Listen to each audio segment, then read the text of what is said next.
Cuando me negué a volver a cuidar a mi sobrino, mi hermano dijo, «Estás discriminando su TDAH». Estaba de pie en la sala de mi hermano Nathan, sosteniendo una bolsa de hielo contra mi mandíbula, donde su hijo de 7 años, Caleb, me había golpeado con un cochecito de metal 15 minutos antes. El impacto me había partido el labio y aflojado un diente, pero a Nathan le preocupaba más que yo fuera capacitista que el hecho de que su hijo mandara a sus familiares al hospital. «Nathan, el TDAH no hace que los niños agredan a la gente. Caleb me lanzó un coche de metal a la cara porque le dije que no podía comer helado para cenar. Eso no es un síntoma, es violencia». Nathan se cruzó de brazos y se colocó entre la puerta y yo, como si pensara que intentaría irme antes de aceptar la responsabilidad de haber provocado la condición de su hijo. No entiendes a los niños neurodivergentes. Cuando Caleb se sobreestimula, tiene crisis. Es una respuesta médica al estrés, no violencia. Si hubiera sido más paciente y complaciente con sus necesidades, esto no habría pasado. Presioné la bolsa de hielo con más fuerza contra mi mandíbula palpitante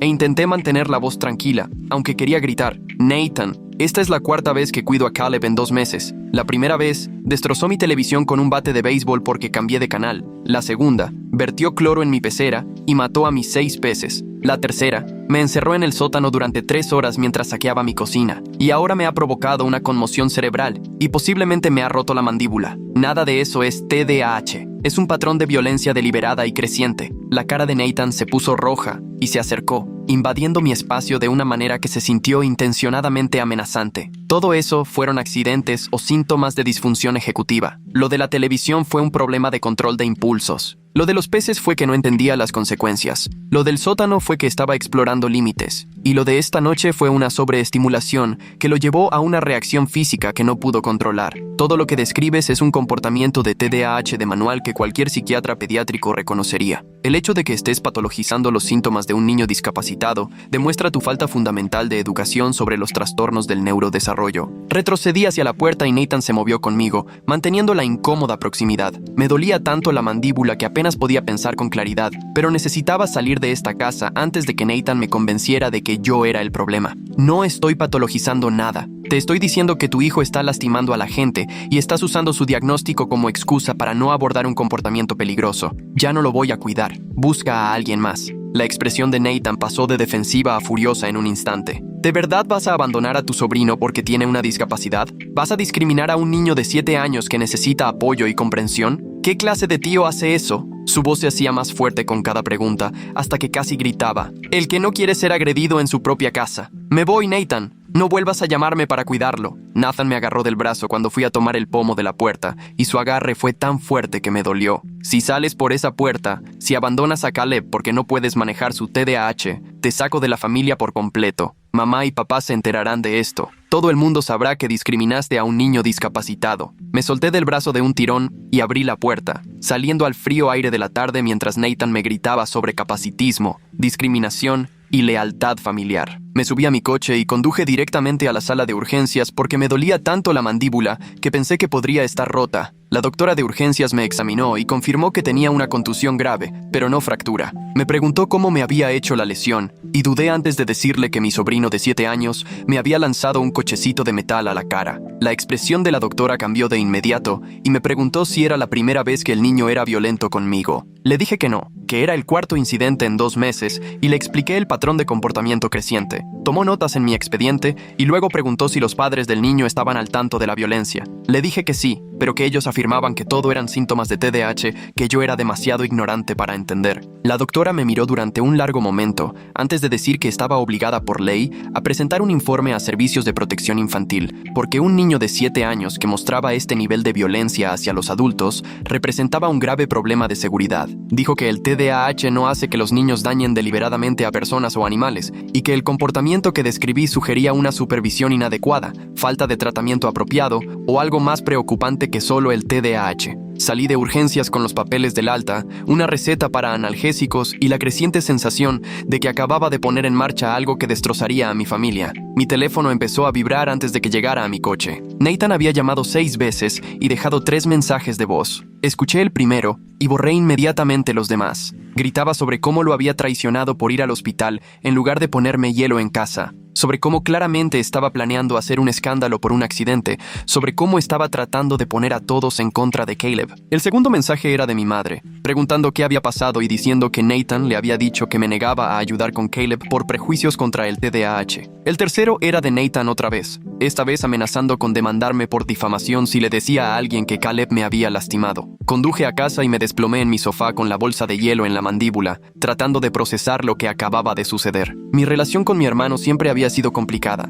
pero esto se sentía diferente. Sentía que Nathan había perdido por completo el contacto con la realidad y estaba dispuesto a sacrificar la seguridad de todos para no admitir que su forma de criar a su hijo podría estar fallando. A la mañana siguiente, mi mandíbula estaba morada e hinchada al doble de su tamaño normal. Llamé al trabajo para reportarme enfermo y pasé el día investigando los síntomas del TDAH y los trastornos de conducta infantil. Todo lo que leí confirmaba lo que había dicho la doctora de urgencias. El TDAH causa impulsividad, dificultad para concentrarse e hiperactividad, pero no hace que los niños dañen deliberadamente a personas o animales. Los niños con TDAH pueden romper cosas accidentalmente debido a un pobre control de impulsos, pero no encierran a adultos en sótanos, ni vierten cloro en peceras, ni lanzan objetos metálicos a la cara de las personas mientras mantienen el contacto visual. Esa tarde me llamó una mujer llamada Julia Tren, de Servicios de Protección Infantil, y me preguntó si podía reunirse conmigo para hablar sobre el informe presentado por la doctora de urgencias. Acepté, y una hora después llegó a mi apartamento con una carpeta llena de formularios y preguntas. Julia tendría unos 40 años, con ojos cansados y el aire de alguien que ha escuchado todas las excusas imaginables. Me pidió que le contara cada incidente con Caleb en detalle, incluyendo lo que pasó antes y después, cómo respondieron Nathan y su esposa Stephanie, y si había notado algún otro comportamiento preocupante. Le conté todo: la televisión, los peces, el sótano,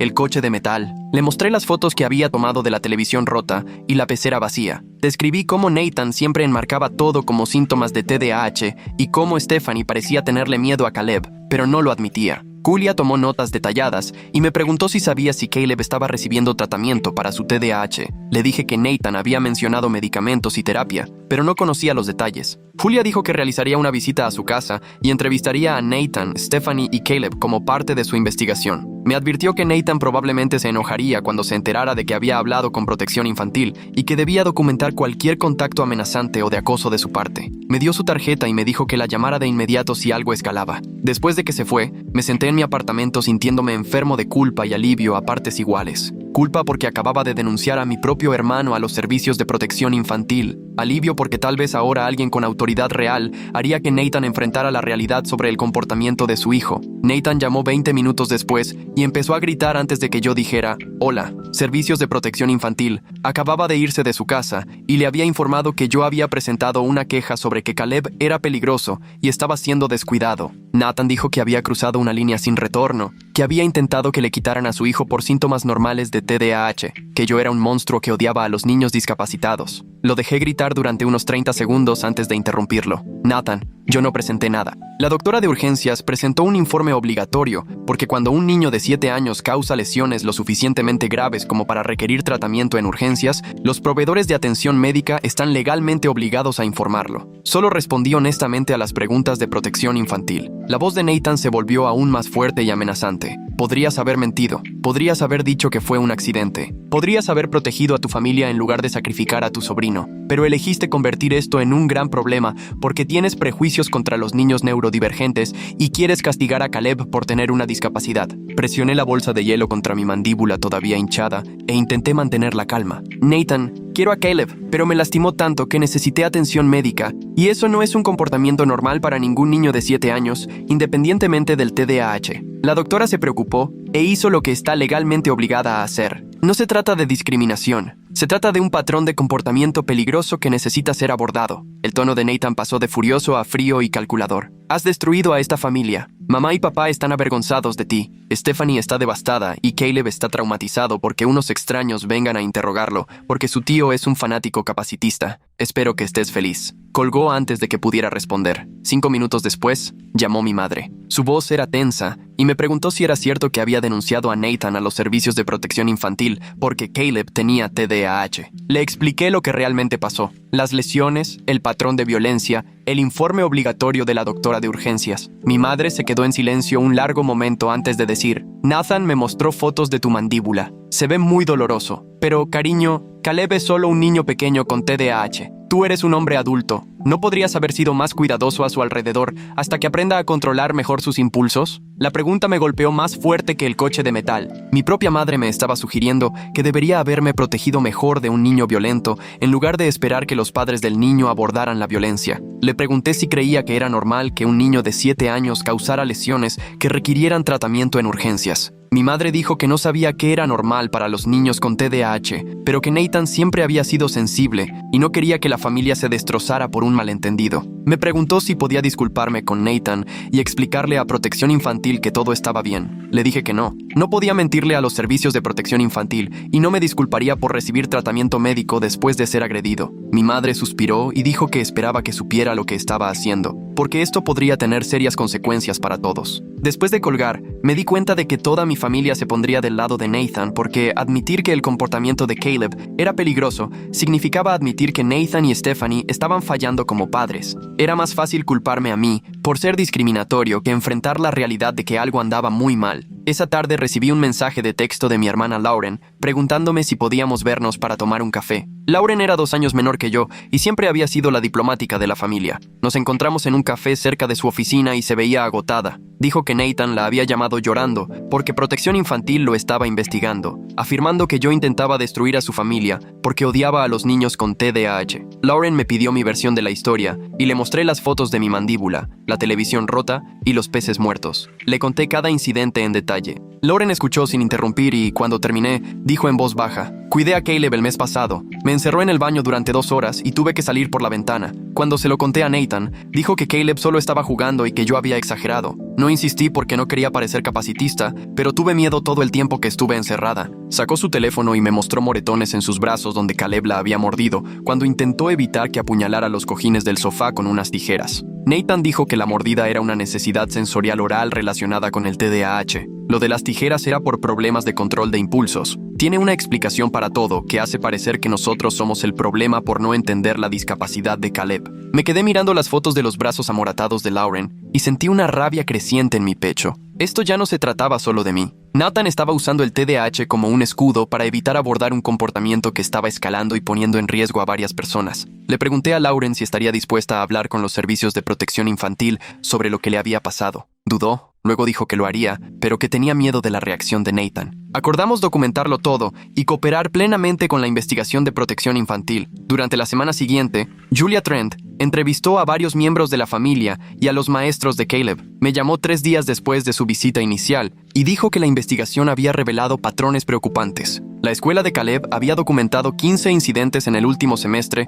que involucraban violencia hacia otros estudiantes: golpes, mordeduras, lanzamiento de objetos y empujar a niños por las escaleras. La escuela había recomendado una evaluación psicológica completa y una intervención conductual intensiva, pero Nathan y Stephanie se habían negado, insistiendo en que la escuela estaba discriminando el TDAH de Caleb y no proporcionaba las adaptaciones adecuadas. Julia dijo que 2 de los maestros de Caleb habían reportado tenerle miedo después de que él les había lanzado sillas y los había amenazado durante los desórdenes en el aula. La escuela había intentado organizar una reunión para discutir servicios especializados, pero Nathan había llevado a un abogado que amenazó con demandar por discriminación por discapacidad si intentaban sacar a Caleb del aula regular. El tono de Julia era sombrío mientras explicaba que Caleb no estaba recibiendo ningún tratamiento más allá de la medicación básica para el TDAH, que claramente no estaba abordando los problemas de comportamiento. Dijo que Nathan se había negado a responder la mayoría de sus preguntas durante la visita domiciliaria y Stephanie apenas había hablado, excepto para repetir que todo era un comportamiento normal del TDAH. Julia había observado a Caleb durante 1 hora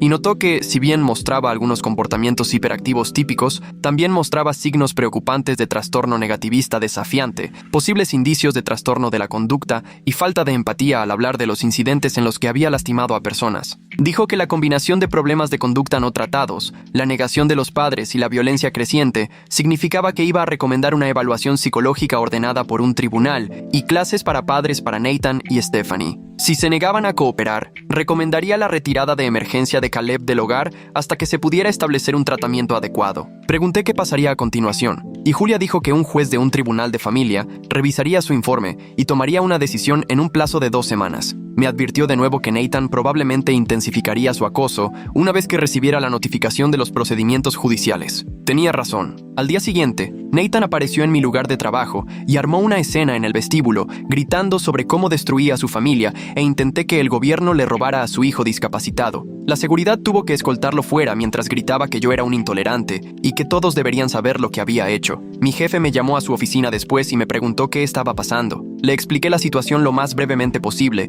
y le mostré las fotos de mis lesiones. Mi jefe fue comprensivo, pero le preocupaba que Nathan volviera a perturbar el lugar de trabajo. Me sugirió que considerara la posibilidad de obtener una orden de restricción si Nathan continuaba acosándome. Esa noche, llegué a casa y encontré a Nathan sentado en su coche fuera de mi edificio de apartamentos. Cuando intenté pasar para llegar a mi puerta, se bajó y me bloqueó el paso. Parecía que no había dormido en días y su voz estaba ronca cuando empezó a hablar. Van a llevarse a mi hijo por tu culpa. Protección Infantil dice que lo estamos descuidando y que Caleb necesita una evaluación psicológica como si fuera una especie de criminal peligroso. Tiene 7 años y TDAH y has convencido a todo el mundo de que es un monstruo. Mantuve la distancia y saqué mi teléfono, listo para llamar a la policía si Nathan hacía algún movimiento amenazante. Nathan no convencía a nadie de nada. Varias personas han sido heridas por el comportamiento de Caleb y su escuela ha documentado incidentes graves. No se trata del TDAH. Se trata de problemas de conducta no tratados que están escalando. Si le hubieras conseguido ayuda adecuada hace meses en lugar de poner excusas,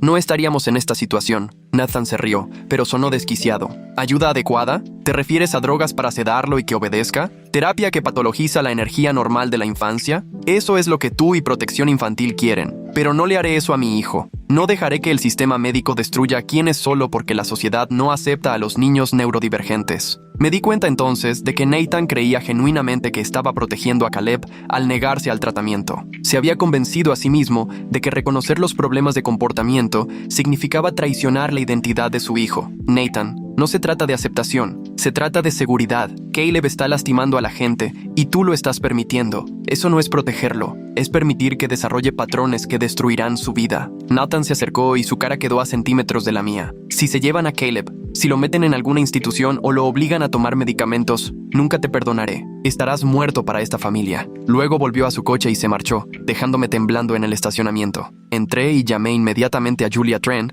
para informar del enfrentamiento con Nathan. Dijo que este era exactamente el tipo de escalada sobre la que me había advertido y me recomendó encarecidamente que solicitara una orden de restricción. Me dio el número de una defensora de víctimas que podía ayudarme con el papeleo. A la mañana siguiente, fui al juzgado y solicité una orden de restricción temporal contra Nathan, describiendo su comportamiento amenazante y el incidente frente a mi apartamento. La empleada me preguntó si me sentía físicamente inseguro y le dije que sí, absolutamente. Procesó mi papeleo y dijo que un juez lo revisaría en un plazo de 48 horas. 2 días después, recibí la notificación de que la orden temporal había sido concedida y que Nathan tenía prohibido acercarse a menos de 100 metros de mí o de mi lugar de trabajo. El mismo día, Nathan recibió la notificación de la audiencia en el Tribunal de Familia sobre la evaluación y los requisitos de tratamiento de Caleb. Me llamó 32 veces en 3 horas, dejando mensajes de voz cada vez más desquiciados sobre cómo había destruido todo y que pagaría por lo que había hecho. Guardé todos los mensajes y se los envié a Julia Trent, quien los remitió al juez del Tribunal de Familia que revisaba el caso de Caleb. Aparentemente, los mensajes de voz convencieron al juez de que el juicio de Nathan estaba gravemente afectado y que era necesaria una intervención inmediata. La audiencia en el Tribunal de Familia tuvo lugar un viernes por la mañana. Asistí como testigo y me senté en la parte de atrás de la sala mientras Nathan, Stephanie, su abogado y Julia Trent presentaban sus casos. La jueza era una mujer llamada Patricia Kim, que llevaba 15 años en el Tribunal de Familia. Revisó el informe de Julia, la documentación de la escuela y los registros médicos de mi visita a urgencias. Le preguntó directamente a Nathan por qué había rechazado la recomendación de la escuela de una evaluación psicológica completa. Nathan se puso de pie y se lanzó a un discurso sobre cómo el sistema médico discrimina a los niños neurodivergentes al patologizar comportamientos normales. Dijo que el TDAH de Caleb se estaba utilizando como excusa para etiquetarlo de peligroso cuando, en realidad, el problema era que la sociedad no se adapta a los niños con constituciones neurológicas diferentes. Insistió en que obligar a Caleb a una evaluación y tratamiento lo traumatizaría y reforzaría el mensaje de que algo estaba mal en él. La jueza Kim escuchó pacientemente y luego le preguntó a Nathan si entendía que varias personas habían sido heridas por el comportamiento de Caleb, incluyendo familiares que requirieron tratamiento médico. Nathan dijo que eran accidentes causados por los síntomas del TDAH no violencia intencionada. La jueza Kim preguntó si a Nathan le parecía aceptable que un niño de 7 años causara lesiones que requirieran tratamiento en urgencias. Nathan dijo que no, pero que no era culpa de Caleb, porque no podía controlar sus impulsos debido a su discapacidad. La expresión de la jueza Kim se endureció y dijo: «Señor Morrison, el TDAH no hace que los niños encierren deliberadamente a adultos en sótanos, viertan cloro en peceras o lancen objetos metálicos a la cara de las personas. Esos comportamientos indican serios problemas de conducta que requieren intervención profesional inmediata. Su negativa a buscar un tratamiento adecuado para su hijo constituye negligencia médica y pone en riesgo tanto a Caleb como a todos los que lo rodean». Nathan intentó interrumpir, pero la jueza Kim levantó la mano para silenciarlo. Dictaminó que Caleb se sometería a una evaluación psicológica ordenada por el tribunal por un psiquiatra infantil independiente en un plazo de 30 días. Nathan y Stephanie asistirían a clases obligatorias para padres centradas en el manejo de problemas de conducta graves. Si la evaluación revelaba diagnósticos más allá del TDAH, Nathan y Stephanie estarían obligados a seguir el plan de tratamiento recomendado por el psiquiatra. Si se negaban a cumplir, se revisaría la custodia y se consideraría una posible retirada del menor. Nathan se levantó y empezó a gritar sobre discriminación y extralimitación del gobierno, pero el alguacil se acercó y el abogado de Nathan lo hizo sentarse de nuevo. La jueza Kim dijo que su orden era definitiva y dio por terminada la sesión. Salí rápidamente por una puerta lateral para evitar a Nathan en el pasillo. Julia Trent me alcanzó en el estacionamiento y dijo que la orden judicial era el mejor resultado posible dadas las circunstancias. Dijo que la mayoría de los padres cumplían una vez que un juez se involucraba, porque la alternativa era perder la custodia. Esperaba que Nathan finalmente aceptara que Caleb necesitaba ayuda más allá de la medicación para el TDAH. 2 semanas después, Caleb se sometió a la evaluación ordenada por el tribunal con el Dr. Stephen Young, un psiquiatra infantil especializado en trastornos graves de la conducta. La evaluación duró 3 días completos e incluyó entrevistas con Caleb, Nathan, Stephanie, maestros y familiares. El Dr. Young también realizó pruebas cognitivas, evaluaciones de comportamiento y revisó todos los incidentes documentados. Su informe tenía 45 páginas y obtuve una copia a través de Julia Trent. Los hallazgos fueron devastadores. El Dr. Young confirmó que Caleb tenía TDAH, pero ese era el menos significativo de sus diagnósticos. Caleb cumplía todos los criterios del trastorno negativista desafiante y mostraba indicadores tempranos de trastorno de la conducta, una afección grave caracterizada por violaciones persistentes de las normas sociales y los derechos de los demás. El Dr. Young señaló que Caleb mostraba rasgos de insensibilidad emocional, como falta de empatía, falta de remordimiento y afecto superficial. Cuando se le preguntó sobre lastimar a la gente, Caleb no mostró preocupación por su dolor y en su lugar se quejó de ser castigado por sus acciones. El Dr. Young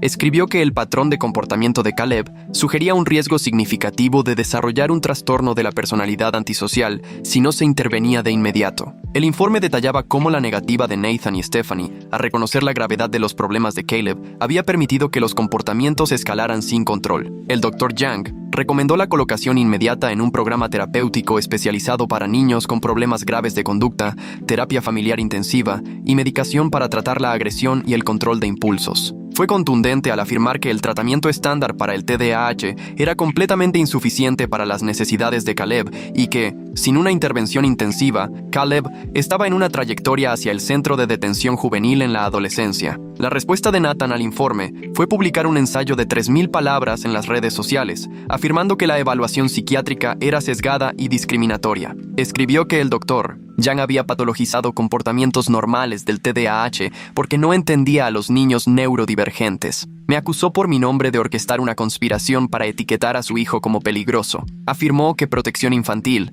el sistema judicial de familia y el establishment psiquiátrico estaban todos confabulados para forzar un tratamiento innecesario en niños discapacitados. La publicación se hizo viral en ciertas comunidades de padres y empecé a recibir mensajes amenazantes de extraños que creían la versión de Nathan. La gente me llamaba capacitista, decía que intentaba destruir una familia, me acusaba de odiar a los niños con discapacidades. Alguien publicó la dirección de mi trabajo y animó a la gente a llamar a mi empleador para denunciar mi discriminación. Mi jefe recibió docenas de llamadas exigiendo mi despido por prejuicios contra los niños neurodivergentes. Me llamó a su oficina y me mostró algunos de los mensajes. Eran crueles y específicos, incluyendo amenazas de violencia si no me disculpaba públicamente con Nathan y Caleb. Mi jefe dijo que creía en mi versión de los hechos, pero el volumen de acoso estaba creando un ambiente de trabajo hostil. Me sugirió que me tomara una semana de permiso pagado hasta que las cosas se calmaran. Contacté a un abogado llamado David Freeman, especializado en casos de difamación y acoso. David revisó la publicación de Nathan en las redes sociales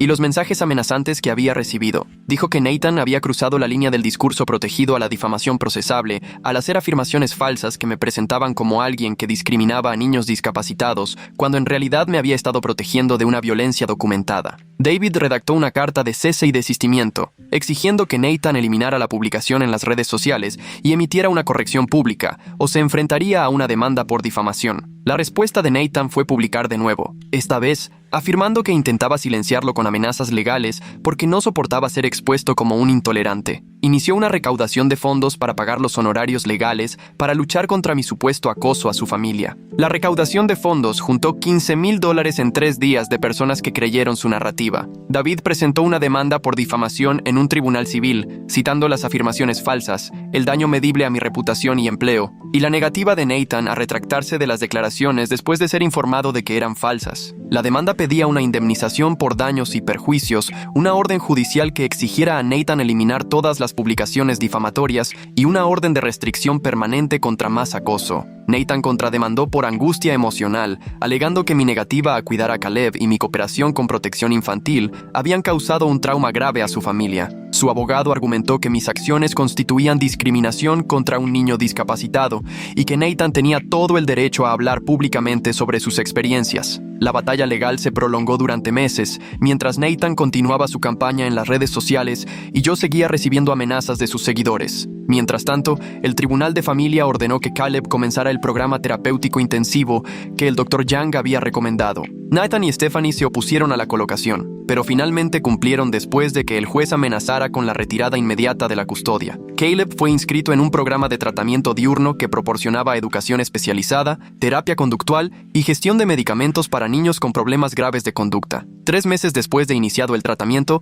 el Dr. Yang presentó un informe de progreso al Tribunal de Familia. El informe señalaba que el comportamiento de Caleb había mejorado significativamente con la intervención adecuada. El régimen de medicación estaba reduciendo su impulsividad y agresión. La terapia conductual le estaba enseñando habilidades de afrontamiento y comenzando a abordar su falta de empatía. El entorno estructurado estaba previniendo los patrones de escalada que habían caracterizado su comportamiento en casa y en la escuela. Lo más significativo fue que el Dr. Yang señaló que Stephanie había revelado durante la terapia familiar que le había tenido miedo a Caleb durante más de un año, pero Nathan le había prohibido hablar de ello o buscar ayuda. Describió incidentes en los que Caleb la había amenazado con cuchillos, la había empujado por las escaleras y había herido al gato de la familia. Había permanecido en silencio porque Nathan la había convencido de que reconocer el comportamiento era capacitista y resultaría en que le quitaran a Caleb. El Dr. Yang escribió que la rígida negación de Nathan sobre los problemas de Caleb había creado una situación peligrosa en la que Stephanie se sentía atrapada e incapaz de protegerse a sí misma o a su hijo.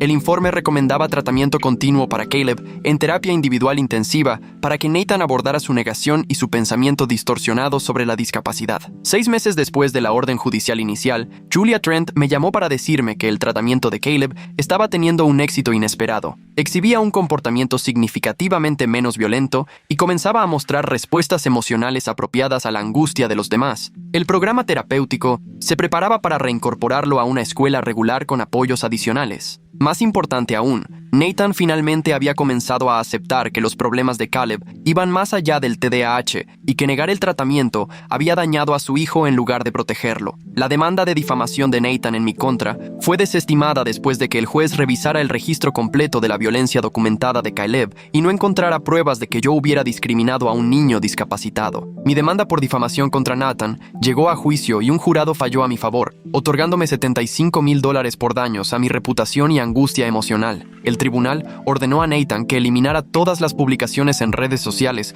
con afirmaciones falsas sobre mis acciones y le prohibió hacer más declaraciones difamatorias. Nathan cumplió la orden, pero nunca se disculpó directamente. El dinero de la recaudación de fondos que sus seguidores habían donado fue embargado para pagar la sentencia en su contra. Mi relación con la mayor parte de mi familia siguió siendo tensa. Mi madre finalmente reconoció que debería haber tomado mis lesiones más en serio en lugar de minimizarlas como síntomas de TDAH. Mi padre se disculpó por no apoyarme durante la investigación de protección infantil. Lauren y yo nos unimos más a través de la experiencia, unidas por nuestra comprensión compartida de lo que realmente sucedió en comparación con la narrativa que Nathan había creado. 2 años después después de que me negara por primera vez a cuidar a Caleb, recibí una carta de Stephanie. Se había divorciado de Nathan después de que él se negara a continuar con la terapia y volviera a culpar a todos los demás de los problemas de Caleb. Escribió que dejar a Nathan fue lo más difícil que había hecho, pero verlo instrumentalizar el diagnóstico de Caleb para evitar la responsabilidad finalmente la había quebrado. Tenía la custodia total de Caleb, que ahora tenía 9 años y seguía en tratamiento. Dijo que a Caleb le iba bien en la escuela. Tenía amigos por primera vez y estaba aprendiendo a manejar sus comportamientos adecuadamente. Me agradeció por negarme a permitir la negación de Nathan y dijo que mis acciones finalmente habían salvado la vida de Caleb al forzar una intervención antes de que los comportamientos se volvieran irreversibles. Incluyó un dibujo que Caleb había hecho durante la terapia de arte. Un dibujo de una familia con la leyenda: "Lamento haber lastimado a la gente". La disculpa era forzada y claramente guiada por su terapeuta, pero era algo. Nunca me reconcilié con Nathan, quien mantuvo hasta el final que todos habían conspirado contra él y su hijo neurodivergente. Pero duermo mejor sabiendo que Caleb recibió la ayuda que necesitaba, que Stephanie escapó de una situación en la que su miedo era desestimado como prejuicio, y que mi negativa a ser el saco de boxeo de un niño violento finalmente protegió a más personas que solo a mí.